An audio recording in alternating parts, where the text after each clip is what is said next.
Mummy આજે તો ઘરની સાફ સફાઈ કરવી છે, બધી નકામની વસ્તુ બહાર કાઢી નાખવી છે. તો તું ક્યાં જઈને રહીશ? મમ્મી આજ પછી ગમે તે થાય, કોઈ ખાવાનું માંગવા આવે ને તો હું આપવાની જ નથી. કેમ? અરે કાલે એક ભાઈ માંગવા આવ્યા હતા તો મેં એમને ખાવાનું આપ્યું, તો આજ પાછા આવીને સ્વાદિષ્ટ ખાવાનું કઈ રીતે બનાવીને એની ભૂખ આપીને ગયા. એને સ્વાદિષ્ટ ખબર પડતી હશે. મમ્મી મને કોઈ ભૂત પકડી લે તો મારે શું કરવું જોઈએ? કઈ નહીં, રાખડી બાંધી દેવાની. તમારા ભાઈ બહેન ના પ્રેમ વચ્ચે હું શું કહું? બેન, આ તમાર વહુ શું કામ કરે? હું એને જે કામની ના પાડું ને એ જ કામ એ કરે. મમ્મી આપણામાં કોઈ હુનર હોય ને તો આપણે એમાંથી પૈસા કમાવાય. તારી જોડે બાજવાના મને કોણ પૈસા આપશે બોલ?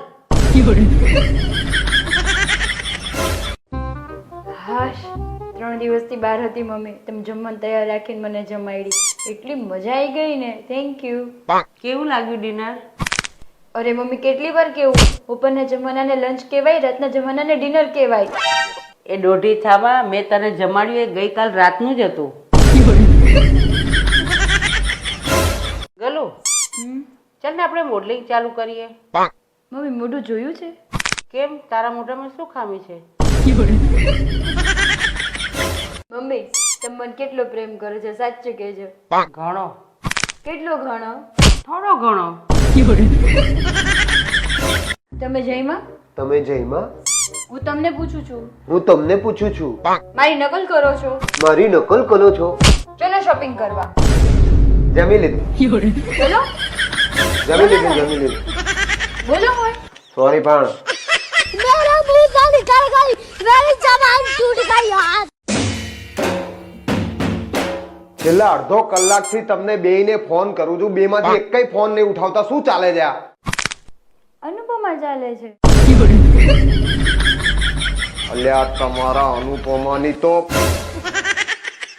ખબર નહીં લોકો કેમ આટલા પોતાની પત્નીથી બીતા હોય. હું તો ઈશારામાં જ સમજી જઉં કે એને શું જોઈએ.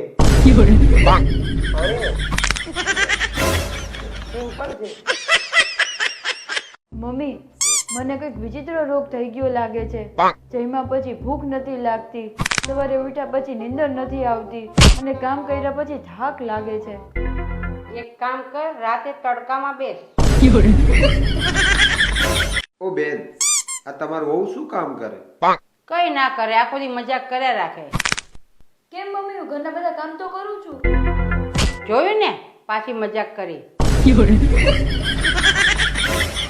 અરે ઓલું ક્યાં મૂક્યું? ઓલું કે પેલું? ઓલું એ ત્યાં સાઈડમાં જ મૂક્યું એ જો. ત્યાં સાઈડમાં નથી. તો ઓલી બાજુ સાઈડમાં હશે. ક્યાં રાખ્યું છે? હા. અચ્છા. એકબીજાની આવી ભાષા સમજો તો તમારું ગાડું હાલી ગયું. મમ્મી પ્રેમ તો અમર છે અને અમર જ રહેશે. મોત તો એનું આવે જે એ પ્રેમ કરે. મમ્મી બાજુવાળા માસી અમને ગાંડી કીધી. શાંત થઈ જા બેટા, દુખી નહીં થવાનું, ચિંતા નહીં કરવાની, રડવાનું નહીં બેટા. તો હું શું કરું? હિંમત રાખ અને શાંતિથી વિચાર કે એને ખબર કઈ રીતે પડી.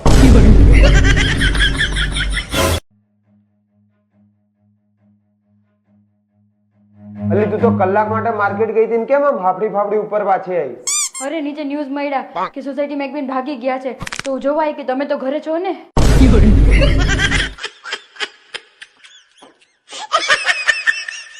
મમ્મી આમ તો તમારા દીકરા ડાયા છે, હો મને પ્રેમ કરે છે જે મને સહન કરે છે. બાકી ક્યારેક તો મને જ મારા કારનામાં માર ખાવા જેવા લાગે છે.